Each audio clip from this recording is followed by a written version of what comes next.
Hello and welcome back to Boring Dad Gaming, where today we're going to be playing some more Sovereign Syndicate. We are in the Velvet Rose, which is our place of work, and we've been asked to go and talk to our boss, I think. Athena. A rendition of Athena, one of Zeus's many daughters, and goddess of wisdom, poetry and strategy. Let's go this way first. Okay, nothing much there. Oh, who's this? Is that the dude? Perhaps the client in this room is in fact Dr. Wainwright. Aside from that blindfold, he looks to be dressed like a physician, but I can't confirm without speaking to him directly. That mightn't be worth the risk. I'd better just mark the window before he catches me in here. Yeah, not a bad idea.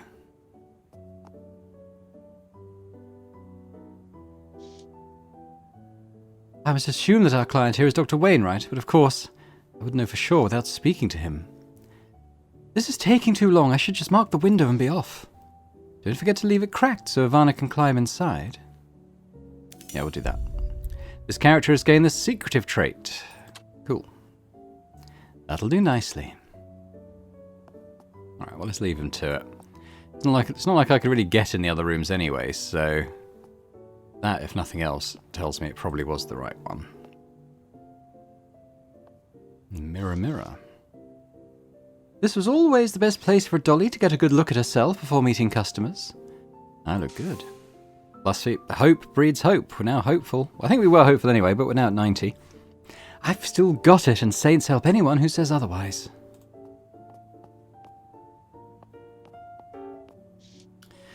Fetching first impression is important. This screen is good for a bit of privacy and a punch. In a pinch, I should say. Wooden desk. Scratches dot the desktop. Sometimes we need to reflect after a night's work. Or write a letter home. Here's where all the dollies leave each other notes about the Johns. Here it says, Felipe is a Spaniard and a chatterbox who works as a fishmonger at the wharf. He unfortunately comes straight here after work. Ugh. Lou describes a Mr. Sykes as strong but gentle. There's a caution about some character calling himself Sucker Jones. He gets a bit rough at times, and Zora even had to throw him out. But he splashes enough tin around that she let him back in. Sounds like bollocks to me. More about Sykes. Never fusses about payment. Treats you more like a sister than a trick, except for the actual transaction, of course. Sykes wins for popularity. It's a wonder the girls don't brawl over who gets him for the night. I wonder what else the girls have been saying lately. Let's read an entry. Let's see. Dr. Wainwright, fussy and specific client. Good time when you get it right. Avoid Mr. Daley when he's in his cups. Oh, that'd be Atticus. Sykes, misplaced watch. Reward to the dolly that finds it. Haven't seen Suri in some time. Perhaps she's seeing someone. Let's see. If that Frenchman sneaks you brandy, wine, or Sobranis tonight, is that cigarettes? Yeah. Tonight, Lou, I want a cut. Else I'll complain to Madame Zora. Felipe, go fetch Ariana if she isn't already tending to him. Okay, so she's probably the one that Felipe likes. Riley Jones, polite, kind, pays well, highly recommended. Oh, tell her. Sweet fellow, but don't bring up cider with him. That'll make him want to talk unendingly about it. Nigel Poppycock, ego bruised very easily, incredibly high maintenance. That's probably enough for now. But I think Ariana is the one we were trying to identify. We always keep a flask of laudanum on hand for dollies who have trouble sleeping. Let's take it with us. The way the last few days have gone, I might need it. We got here. Clean, functional furniture. Zora may not splurge on pieces for the back of his house, but she at least recognizes that keeping her girls happy is good for business. Someone left a bottle of old lace in here. Take it. Waste not, want not. So all these like fans and perfumes and even fruit that we're collecting. I wonder what we use them for. Maybe it'll become clear later. Bed. Looks to be free of stains. Good. Madame Zora hates it when one of us dozes off with our makeup on.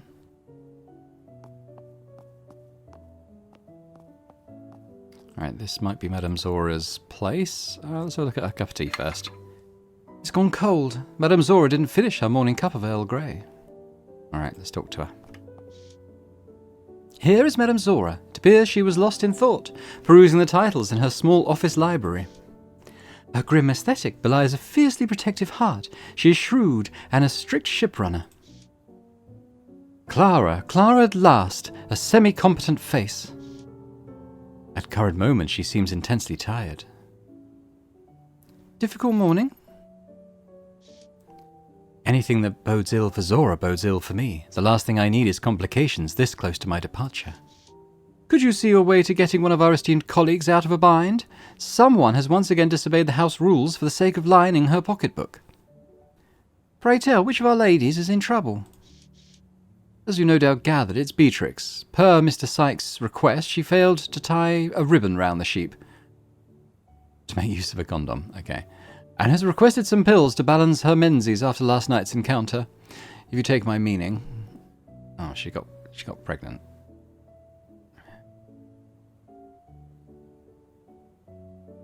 Alright, assuming this usual place will suffice, Gray's apothecary should have what Beatrix needs. Indeed, here's the chemist's note. And if you're feeling particularly generous, she's also requested a delivery of Nandy's peanut candy. Nandy's candy? And what would such generosity get me? Her eternal gratitude, I'm sure. Oh, of course. What a chore that it would give me an excuse to visit Nandy. And a way of extending an olive branch to Beatrix. It isn't your responsibility, but I would be thankful for it. We've quite the evening ahead of us. Popular as our co-worker is, she's a diva through and through, and it might be prudent to ensure she's in high spirits. Perhaps I will, if it's not too far out my way. We all need to pick me up every now and then. Indeed. Whatever you choose is fine with me. Oh, and be a dear and pick me up a box of sweets from Pavel Gerard. He'll be at his pinfold in Soris Square. What candies do you mean? Oh, the French ones. I don't remember the name. I acquired quite the sweet tooth when I lived across the channel. Pavel knows what I want, and don't worry about money. I'll pay him when I do my shopping. I'll tell Zora about our time in France. I lived in Paris for a time. The French have such élan. Whatever the task or chore, they're always smoking a cigarette, and for them everything seems effortless. Did you live in Paris? No, Le Havre and many other stops on the road here from Bruslavia. I was a bit of a wanderer when I was younger, but Le Havre was where I fell in love with the seashore. Despite spending much of my life on the road, there is always more to see. Very well, I'll fetch your candies too if I've got time. Now then, you look like you have something on your mind. Anything else you wanted to talk about? Best not make mention of my travel plans. This evening will run smoother if I keep myself in her good graces, and I haven't yet read on what her reaction might be. Let's ask about the courtesan killer. What do you think about this courtesan killer business? You've got a strong mind, and you've been in the trade longer than I. Vile business that, though hardly unprecedented. Divana knows there are plenty of animals in the city that try to prey on us now and again. That's a Slavic goddess.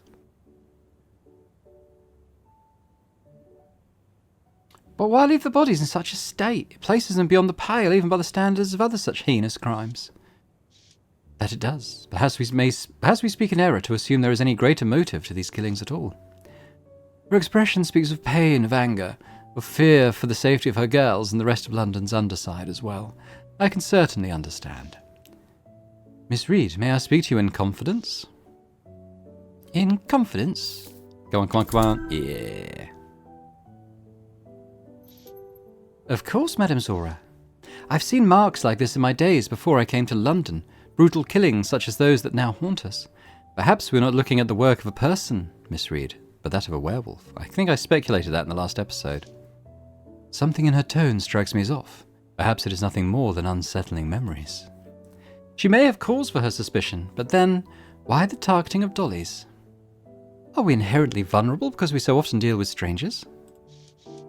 Or might all this paranoia boil down to coincidence? It would be easy to blame werewolves given the state of the bodies, but we must not allow prejudice to inform our actions. As you say.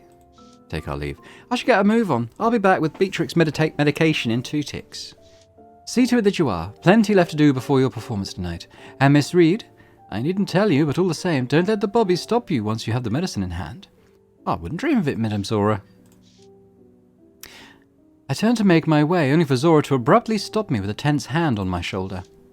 Take heed, my dear. Once you have the medicine, come straight here. Legal or not, those pills are more than enough probable cause for the coppers to apprehend a woman such as you. I'll be back soon with that medication, miss. Be sure to take care. Alright. Let's go all the way down. I think we've pretty much exhausted everything in here.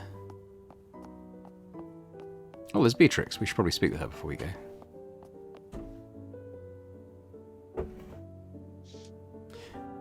Before me stands Beatrix Aguirre. How do you pronounce that? Aguirre? Aguirre. I don't know. Madame Zora tracks her most profitable girl each month, and Beatrix and I are often neck and neck. I've never been one to puff up my feathers over how many Johns I tap a month, but there's nothing wrong with some friendly competition. I don't know. I don't know what accent to do. Zora said she would send someone trustworthy to fetch my pills. Going off that sour look on your face, I assume she picked you. Indeed, someone's got to be reliable round here, I suppose. Right then, fetch away, or do you need a moment of my time? I could mention Sykes' outburst. I know Sykes has a bit of a temper, but you were the last person I expected him to take it out on. She rolls her eyes while waving her hand with nonchalance. His favouritism doesn't exclude me from his tantrums. Besides, he'll be back tomorrow. Madame Zora's banned him, I'm afraid. Her eyes flutter with a sudden realization. Do I detect a hint of remorse? Still, she's composed again in an instant. She gives me a petty glare for witnessing a chink in her armour.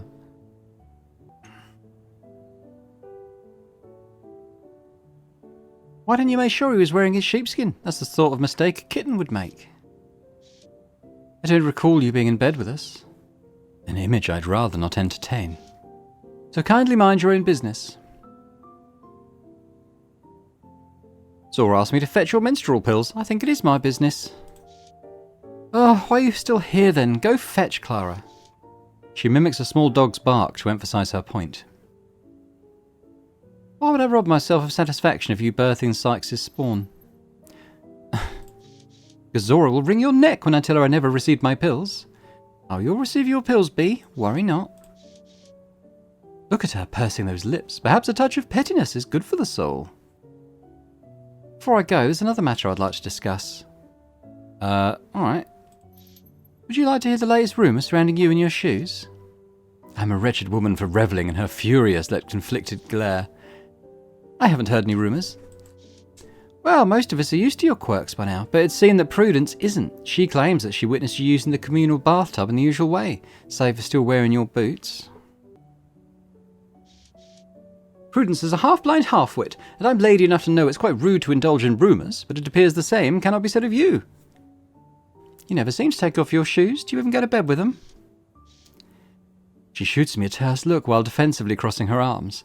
The conversation is over, whether I like it or not. Nah. Bit of cattiness never hurt anyone. Oh, that's the toothpad. How do I get out of here? Oh, here we go.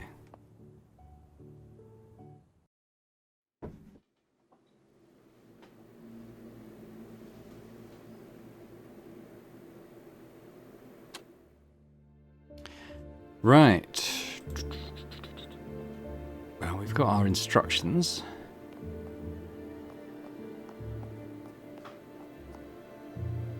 Let's go up Beggar's Lane then. Shall I see what the wide world of London has to offer? Daylights are wasted and I need to fetch those pills for Beatrix. Oh, that was chapter 2. Aha. So success is a science. If you have the conditions, you get the result. Now we're playing as Teddy Redgrave. Interesting. He was the guy in the Velvet Rose who Atticus spoke to briefly in chapter 1. He also seems to know Clara as well, as she commented he got her out of a bit of a bind a while back. So beat back the terrors of East Londoners, Teddy Redgrave, monster hunter extraordinaire, deciding for yourself what makes a monster in the first place. So, archetype selection. We have Impulse. Battle-scarred by military service, Teddy gained an appreciation of getting his hands dirty and indulging his animalistic side. The Devil. You're a powerhouse and strength can be both a blessing and a curse. All right. Ingenuity. Losing some limbs, hardly... Oh, okay, so yeah, he's lost an arm and a leg by the look of it. Hardly robbed Teddy of his shrewd mind and senses. An inborn sense of structures and systems help him carefully negotiate delicate tasks. That's creative. Analysis. Ever the engineer, Teddy sees people, places and happenings like machines. Objects requiring close study to make sense of their intricacies. An eye for detail. Or empathy. Unlike Queen and Country, Teddy feels a connection to people, helping him understand and sometimes manipulate those whose paths he crosses. So I'm kind of leaning towards this one because, he is an engineer. That makes sense for him to be sort of careful, considered, eye for detail sort of thing. High analysis, the engineer's sharpest tool. Analysis breaks the problem, blah, blah, blah. Empathy, how you connect with other people. Impulse is your primal instinct to survive. So what is... Impulse is the most here. And what's the fourth one? Impulse, ingenuity, analysis. Oh, ingenuity. So what's ingenuity? Observation and imagination. That's the creativity one, isn't it? I like the analysis one for him, I think. Let's go with that. You are Teddy Redgrave, monster hunter extraordinaire, with a humble 4 walls inside an old clock tower. The furnishings are sparse in your dusty home workshop, with more priority given to machine efficiency than creature comforts. Mechanical odds and ends litter the floor like a second skin that will never get properly buffed. The simple single bed is for dreaming up inspiration, and the grease-laden work table has seen many a project to fruition. The neighbourhood itself, Red Lantern Lane, is convenient for its quietude in the evenings, as well as being home to your favourite haunt, the Red Lotus. The lofted area is no trouble for a dwarf to walk beneath, and the wagon wheel window is a powerful source of daylight. For the tinkerer, who is still hard at work in the wee hours, there are tensor lamps positioned around the room, training illumination on whatever invention is at hand.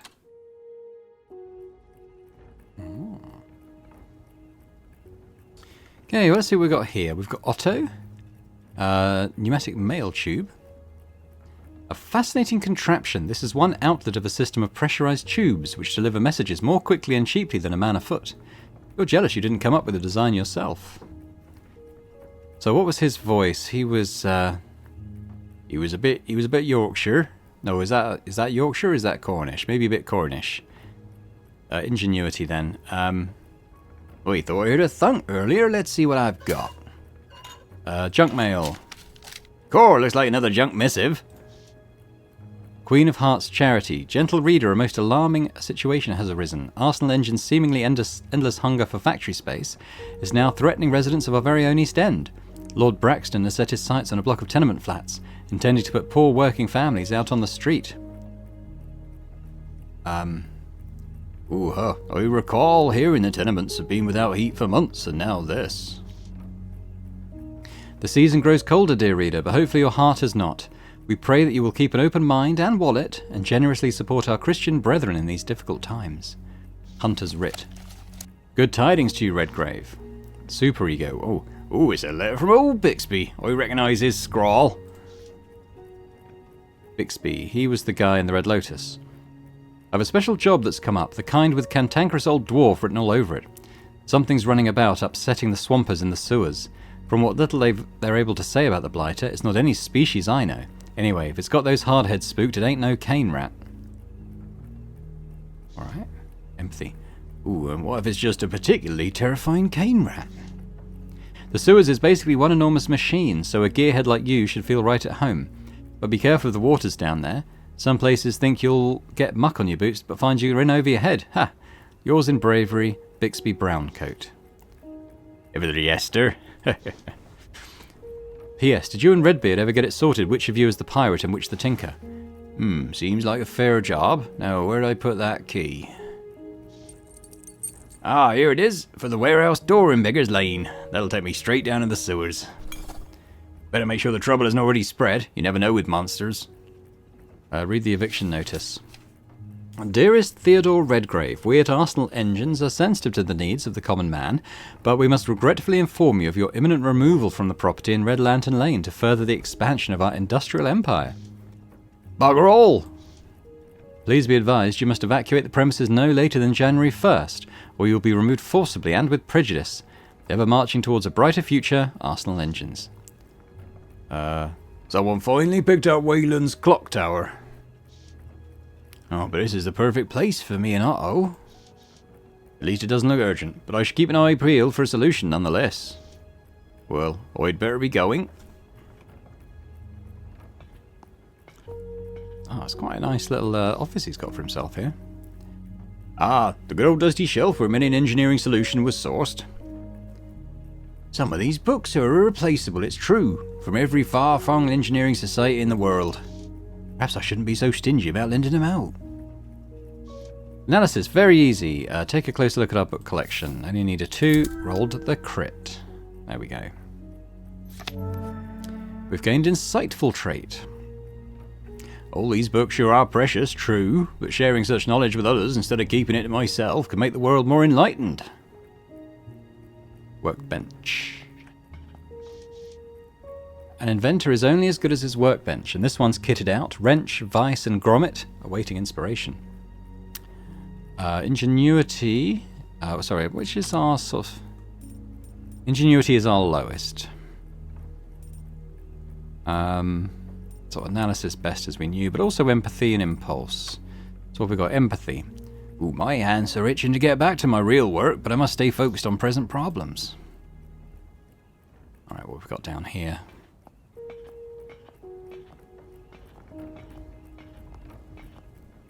Got a stovetop. Here it is, the cast iron battleground, where many a shepherd's pie has triumphed over that bothersome nag, hunger. Last time I had a few hours to spare, I cooked a brace of Cornish game hens. Oh, we lost hope for that. Why did we lose hope for that? They were a tad dry. Cracked but still serviceable looking glass. That is a dwarf in tip-top shape, every grommet accounted for and in working order. Aye, but a spick-and-span cove like me needs a loyal sidekick, I thought, so why shouldn't I make my own?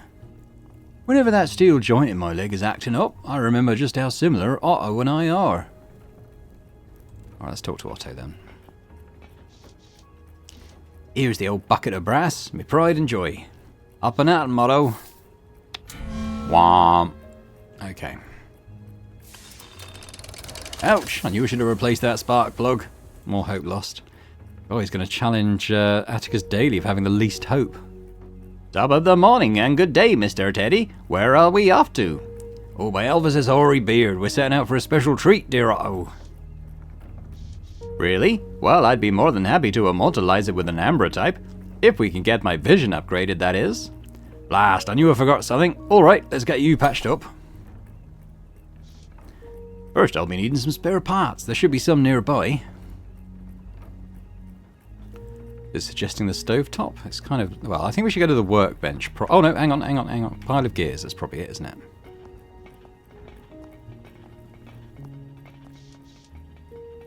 What a mess. I should think about setting some time aside for tidying things up around here. That's what I get for being so absorbed in my work.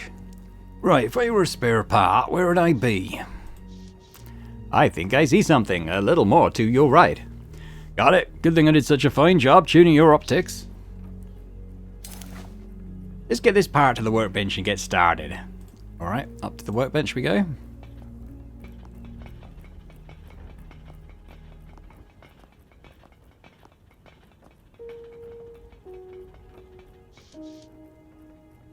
Let's see, I have another escapement mechanism, a pair of cogs, and hopefully lots of patience. Yeah, this should do nicely. Alright, Otto, come over here, this won't take too long. I was designed to hold still indefinitely, so don't worry about me getting restless. Okay. I've built him well. Pleased to let you know the installation went smoothly. My vision for making images in low light has improved. Music to my ears. That said, we're low on silver nitrate, so let's not make too many exposures till we get some more. Note taken. Anything else you'd like me to keep in mind? Oi, let's keep a sharp lookout for any spare parts while roaming about London. One man's trash is another man's treasure, eh? My programming doesn't include the ability to disagree, so I echo your sentiment by default. I've built him really well. Alright, let's look at what we've got. So we've got £1, a shilling and fourpence. It's not too bad. Warehouse key, got some cigarettes and a blunderbuss. Monster hunting kit. Filled with every implement and tool for our profession, apparently. Go to Red Lantern Lane. Other side of this door is the hustle and bustle of London, so take care. I'm on my way.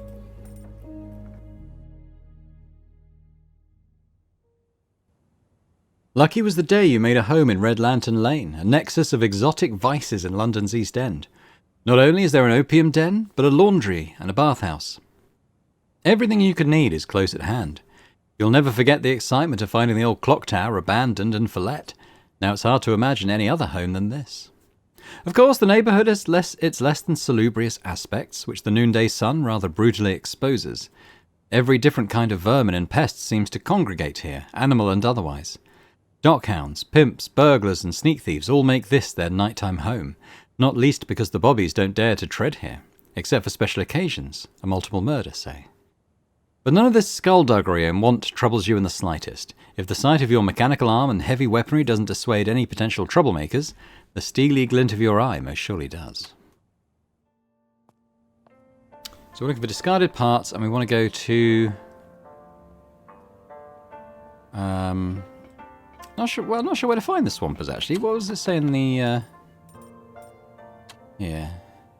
Head to Beggar's Lane and make your way down sewer by way of the warehouse. Okay, fine. We could talk to Bowsy. Friendly disposition in a steam cloud of dumpling aroma. It's none other than Bowsy, being Bowsy. She kept running the shop since after Waylon passed, but his grandniece Dolores checks in on her nowadays. She's your type, Otto? For discourse, I mean. Answer pending. Care for some noodles? You doing alright? Not feeling too lonely? I am not feeling lonely because the two of you are in my presence. We are pleased to hear that our company brings you satisfaction. Poor Bowsy probably has yet to realise that her master is no longer among the living. At least you can count on her company should something happen to me, I know. What shall happen to you, Mr. Teddy? Why should I count on her company? Because of Brogger, he's getting too curious. Oh, sorry, Beard of Brocker, he's getting too curious. A blacksmith dwarf of Nordic mythology. Ah, not to worry, we dwarves live for centuries, but I'll explain in due time. And me? How long will I sustain in this world? Better let that one slide. I had some of your noodles once, not bad, but they hardly hold a candle to what I can cook, right, Otto? I lack the sensorial evidence for making such an assessment, for I cannot consume the delicacies that you prepare on the stovetop. That said, I do trust that they are indeed delicacies, Mr. Teddy. All right, Otto, you've had your fun, but we've got a living to make.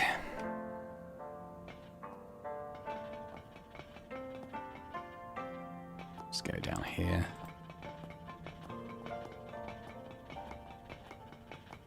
What about the tunnel? Can we go in the tunnel?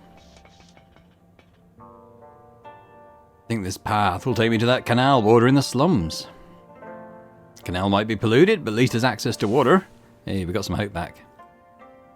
Alright, why don't we try the bathhouse? We are a regular in here. Bath before heading into the sewer seems like the wrong order of execution. Alright, he won't let me go in. What about the laundry?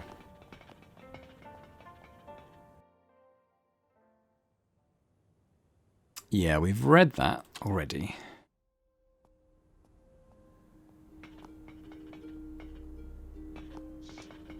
Tidy row of clothes left behind by customers.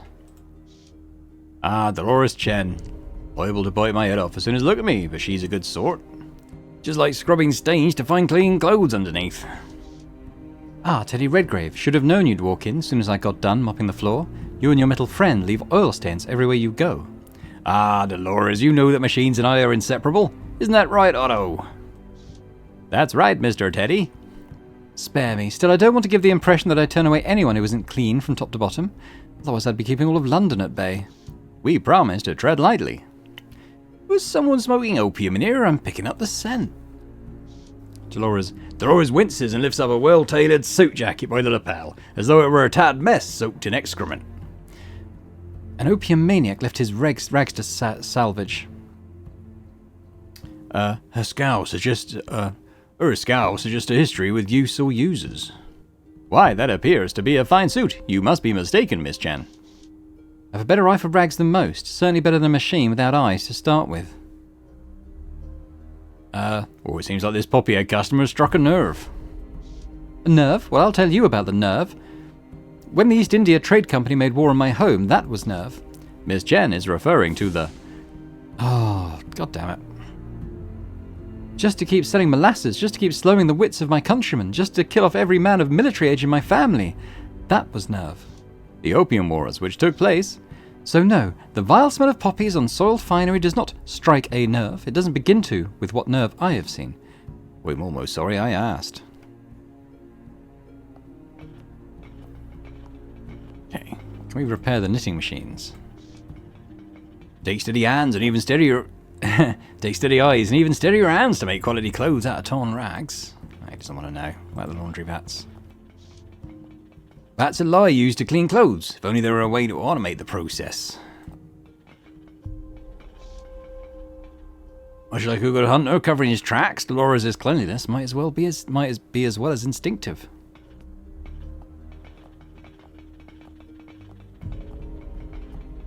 I like the little clunky feet of the robot.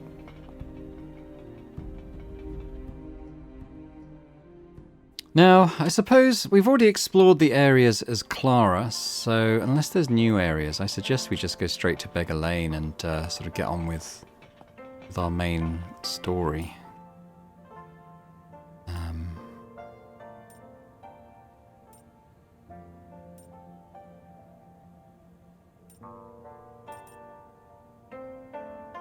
Yeah, let's do that.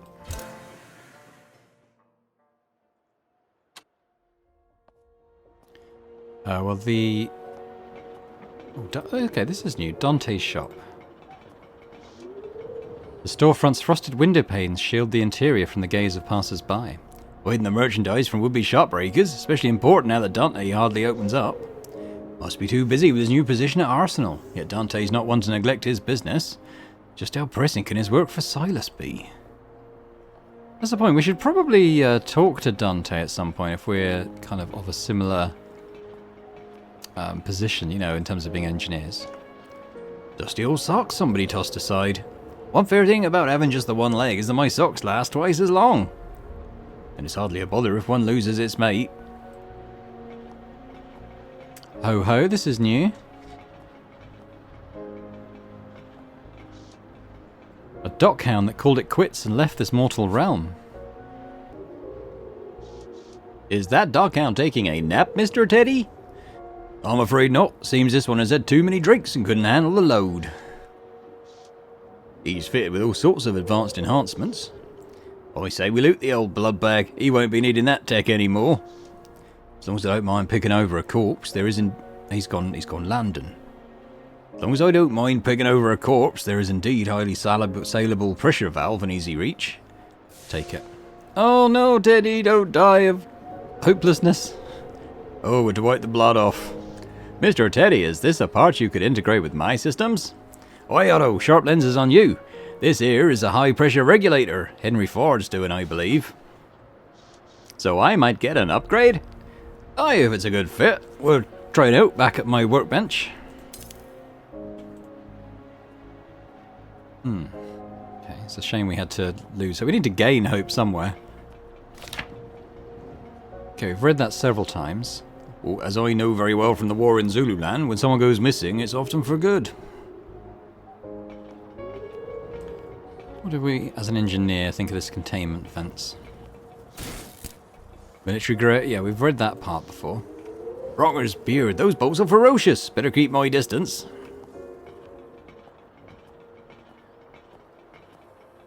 Do I want to go in the Palladium? Possibly not. Oh, the door's padlocked again. Anything else around here? Not really. Alright, well we should go in this way. We should have the key, right? There doesn't seem to be a padlock on that door. In fact, it likely got smashed by some lout. Guess I won't be needing Bixby's key after all.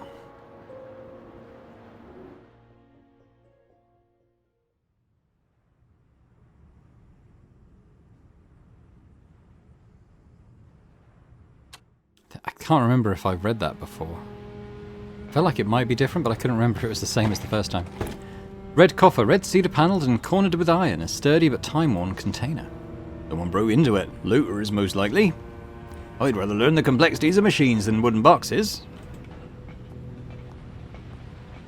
What about this manhole cover? Could we get Otto to open it?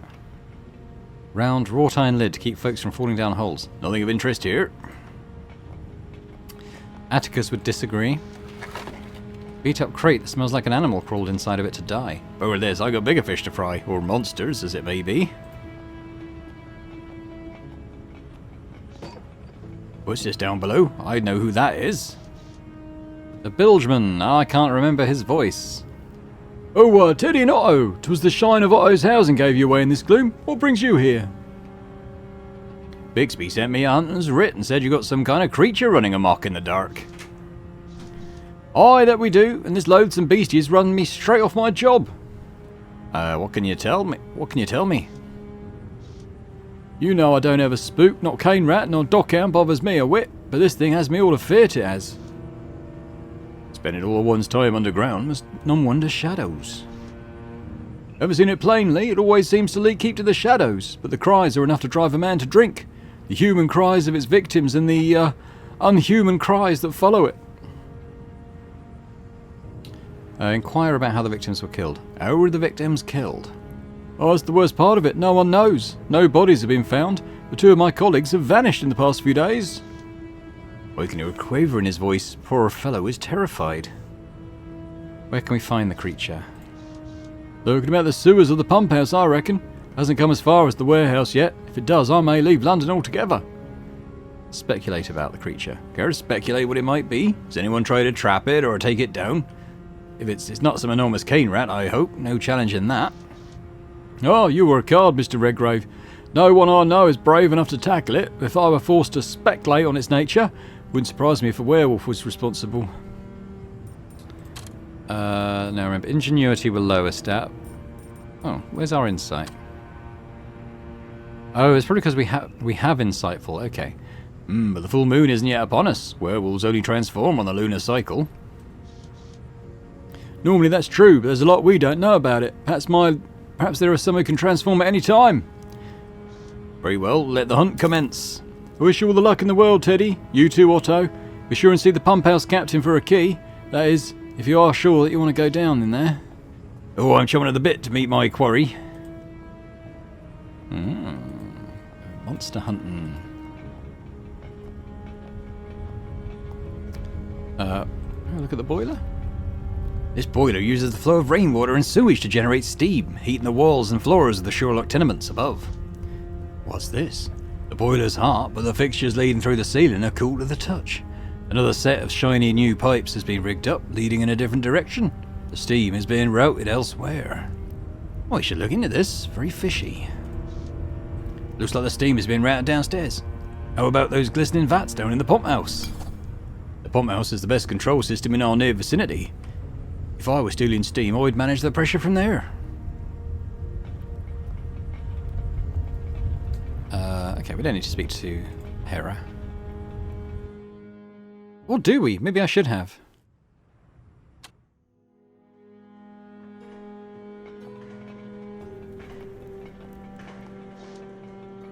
Ridden with mildew, this looks like a good home for cane rats. Bloody filthy creatures, but rat baiting can be fun for those who can stomach it. Watching small animals get torn apart by dogs like Tiny the Wonder, not my choice for an evening out.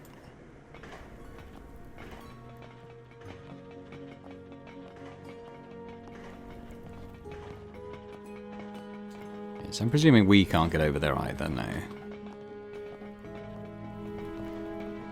Oh, that's the pump house captain, okay. He can get... Oh. Oh, who goes there, Mr. Redgrave? On your side for sore eyes, eh? How goes the patrol, Captain? As you can see for yourself, it don't. Two of our engineers have gone missing. Missing down here, I mean, not out on a bender. I very much doubt they're coming back. Someone's going to answer for this unchecked brutality. We've had a lot of the pump house down. No one in or out for 3 days. Our luck has held so far, but if one of these machines should malfunction... Well, if you're certain the creature's in the pump house, me and Otto need to get in there post-haste. Right, naturally. Here, you'll need this key. Godspeed, Mr. Redgrave. Ooh. Interesting. Oh no, is this the guy that we spoke to when we were being Atticus? There's a pool of blood. The amount of blood one would typically only see in a war zone. Oh, there's a lot of blood. Unless the victim was a horse, they can't have survived. Christ, reminds me of things I saw in the G Company. Yikes, poor dude. Ah, the humble liquor locker. Quite common in places where long shifts are the norm. Broad array of levers and switches meant to control the water flow, no doubt. Pressure's normal, water level normal, nothing untoward. This switch cuts the inflow for maintenance. Could be useful if I need to poke around in the muck down there. Let's do that. That's what Atticus was never able to do. Alright, what about this crank handle? Can I do anything about that?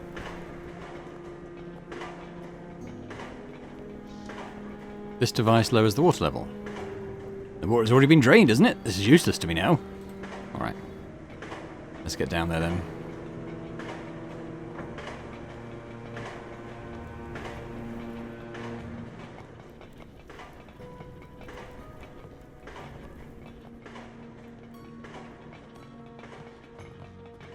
Pump house door. So that's probably what we've got the key to, yeah? Nothing there. Don't want to go back up to Beggar's Lane. Let's do this. The entrance to the pump house, a hefty iron door, currently locked. Ooh, the key fits right. Let's go inside. An engineering feat of intimidating scope and cacophonous noise, the pump house is the mechanical heart of the East End sewers. In the greasy gloom, the layman is likely to meet their end in a dozen unpleasant ways. Among the shiny vats, thundering pistons, and enormous gears, there is a heavy outflow of steam from the many boilers. Be wary of tampering with the machinery as you creep through the shadows. You just might get snarled by some lurking monster, or blown away by a high-pressure explosion you hadn't planned for. Take extra care with this dynamic machinery. Any misstep could lead to eternal rest. Oh god, severed arm there. Here's some of your ears off. I smell a monster.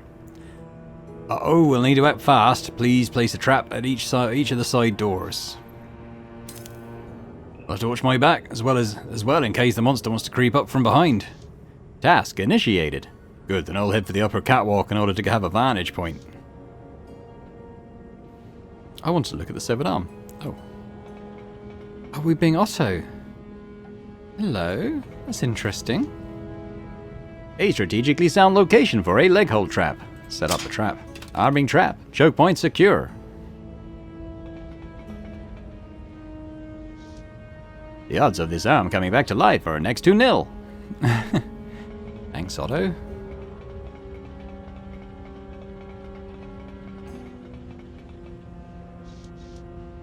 Set up the trap. 2 traps should be enough. I should step onto the raised platform and keep my lenses peeled for that monster. There's something odd about this boiler's configuration, but I can't put my articulating digit on it. Maybe Mr. Teddy should have a look.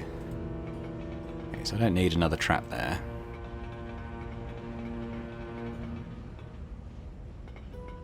Is this where we're going to wait? Oh, and now we wait for the traps to do their part. Sucker Jones. Have I got you to thank for this?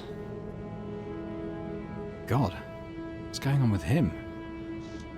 Ouch, the trap I set is firmly affixed to his leg. The device has merely inconvenienced him rather than immobilizing him entirely. Gratitude is unnecessary in this case. I am Otto. What may I call you? Call me Sucker Jones. That's my name and I want you to know it before you die. I had never considered that the state of non-entity common to all of organic creatures might be applied to myself. This particularly organic creature is furious with me. Perhaps a distraction is in order. You seem to be suffering multiple symptoms of a very unusual condition. What happened to you? I've been using a special serum. Supposed to fix the infection I got from this puncture augmentation installed in me arm. My boss, Miss Molly, sent me down to the pump house to do a wee job. But something's gone wrong with the drugs. Up and out of my mind. This half-human entity must be suffering greatly, both physically and mentally. I keep blacking out, and I can't remember what I'm supposed to be doing. Every time I come to my senses, I start looking for a way out. I can't even do that right. That sounds very unpleasant and confusing. Maybe Mr. Teddy can help you. Oh yeah? Whoever that is better act fast. The way this infection is spreading, I'm not long for this world. He was just here. I'm sure he'll be back soon. Usually, he's not the type to keep someone waiting. Well, in the meantime, I'll be happy to dispatch a Tin Willie with his head too full of steam. Oh no! I wonder if I should be perhaps more of a distance from Mr. Jones. Somewhere up above us. Oh, somewhere up above us, Teddy takes careful aim. The blast from the blunderbuss is quite loud, and the force of it temporarily knocks Mr. Jones from his feet. When he regains his balance, Mr. Jones stares at the stump where his mechanically augmented arm used to be. Oh, look at him. Bloody hell, Governor. Hear me out, please. I'm getting a raw deal. Teddy leaps down from the catwalk. Oh, he looked like it was a giant cane rat after all, but I'm the rat catcher. It appears I am safe for the time being. Teddy's plan worked perfectly. He's hurt badly, but we're not in the clear just yet.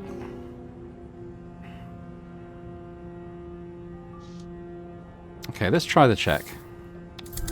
Hey. Give yourself up and maybe something can be done for you. Resist and it only makes my job easier. Appreciate that, Governor, truly. But the only thing what can be done for me now is a mercy killing, quick like... God, no. I can feel the hurts coming on again. Please, sir, end it for me. Or I'll have to do away with him. If I aim well enough, he won't feel a thing. Alright, kill Sucker Jones. But it had to end this way, but there's no way I'm carting this fiend back to Bixby. Now we'll just have to gather the evidence. Uh-oh, activate the Amber type module. By your command. Is it ingenuity that we're lowest on?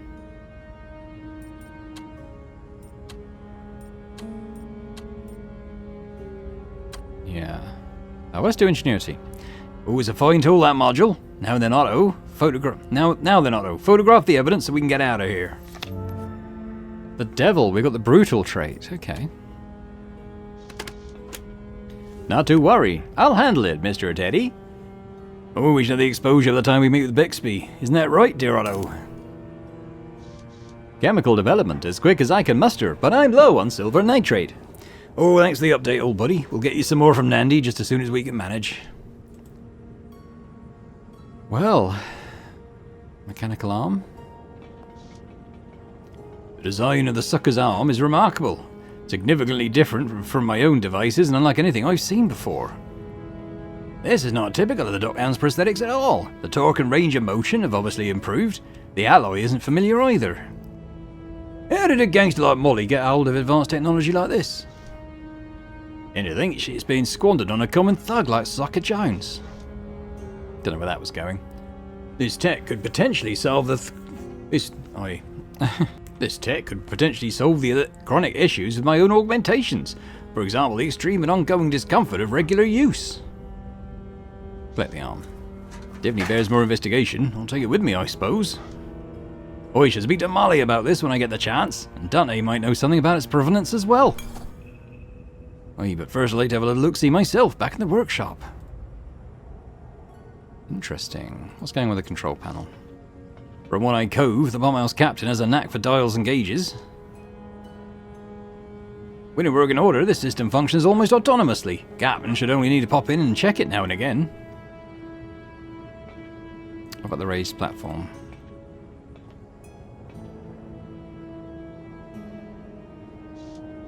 Good thing this platform held up during that hullabaloo. My implants aren't exactly built for swimming, let alone climbing. Secret distillery. Sophisticated distillery operation with ample steam pressure to keep things rolling. This has to be the destination for that steam I saw being rerouted upstairs. Molly's behind this. She has to be. She does seem to have left a firm impression on the underground. She and her dockhounds are stealing steam meant for the tenements overhead to power the gin distillery. What can I do about it? Dwarf could do some damage here if he had the right tools, in this case an adjustable steam-powered long wrench. I could do something about that. Let's see if Dante's got the tool I need. Okay. Anything else in the corners? Probably not.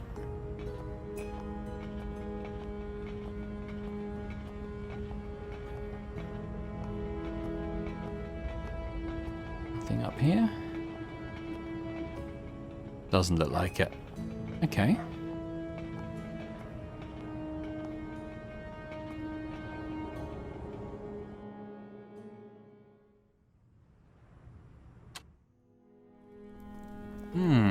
Let's go up to Beggar's Lane then.